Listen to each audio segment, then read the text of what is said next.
Hi, I'm Mitch. I'm here to talk to you today about bots and botnets. Bots and botnets are notoriously difficult for organizations to detect and defend against using traditional anti-malware solutions.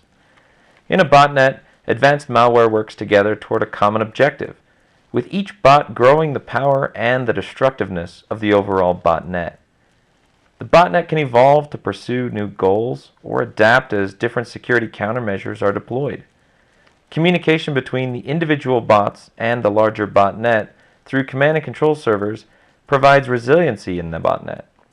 Given their flexibility and ability to evade defenses, botnets present enormous threats to organizations. The ultimate impact, however, of a botnet is largely left up to the attacker. From sending spam one day to stealing credit card data the next, or far beyond, as many cyber attacks go undetected for months or even years. Botnets themselves are dubious sources of income for cybercriminals. Botnets are created by cybercriminals to harvest computing resources. Essentially, turn the computer of an unsuspecting user into a drone or bot for nefarious purposes. Control of botnets through command and control servers can then be sold or even rented to other cybercriminals. The key to taking down or decapitating a botnet is to separate the bots from the botnet or the command and control servers, which are like the brains of the overall botnet. If the bots cannot get to their servers, they can't get new instructions. They can't upload stolen data or do any of the other things that make botnets so unique and dangerous. The layman may think, hey, taking down a botnet sounds easy. Call the SWAT team, bust down some doors, and you're done, right? No, the reality is it's much, much harder. Extensive resources are typically required to map the distributed command and control infrastructure of a botnet, and it's almost always requiring an enormous amount of investigation, expertise, and coordination between numerous industry, security, and law enforcement organizations worldwide.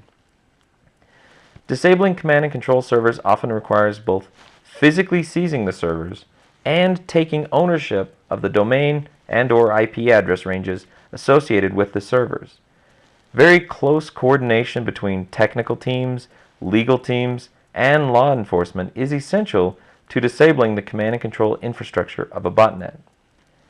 Many botnets have command and control servers all over the world and will specifically function in countries that have little or no law enforcement for internet crimes. Further complicating takedown efforts, a botnet almost never relies on a single command and control server. Rather, it uses multiple command and control servers for redundancy purposes. Additionally, each server is typically insulated by a variety of intermediaries to cloak the true location of the server. These intermediaries include peer-to-peer networks, blogs, social networking sites, and even communications that proxy through other infected bots. This means that simply finding the command and control servers is a considerable challenge. Most botnets are also designed to withstand the loss of a command and control server, meaning that the entire botnet command and control infrastructure must be disabled almost simultaneously.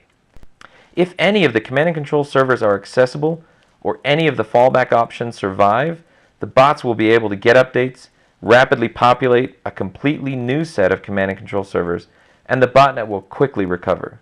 Thus, even a single command and control server remaining functional for even a small amount of time can give an attacker the window needed to update the bots and recover the entire botnet. The largest botnets are often dedicated to sending spam. The premise is fairly straightforward. The attacker attempts to infect as many endpoints as possible, which can then be used to send out spam email messages without the end user's knowledge. The relative impact of this type of bot on an organization may seem low initially, but an infected endpoint sending spam could consume additional bandwidth and ultimately reduce the productivity of that user and even the network itself. Perhaps more consequential, the organization's email domain and IP addresses could easily become listed by various black hole sites or black hole lists, causing legitimate emails to be labeled as spam and blocked by other organizations, and damaging the reputation of that organization. An example, the Rostock botnet. It was a spamming botnet, capable of sending 25,000 spam email messages per hour from one individual bot. At its peak, it sent an average of 192 spam emails per minute per bot. Rustock is estimated to have infected more than 2.4 million computers worldwide. In March 2011, the U.S. Federal Bureau of Investigation, working with Microsoft and others, was able to successfully take down the Rustock botnet, which had operated for more than 5 years and at the time was responsible for sending up to 60% of the world's spam. Thanks for joining me for this discussion on bots and botnets.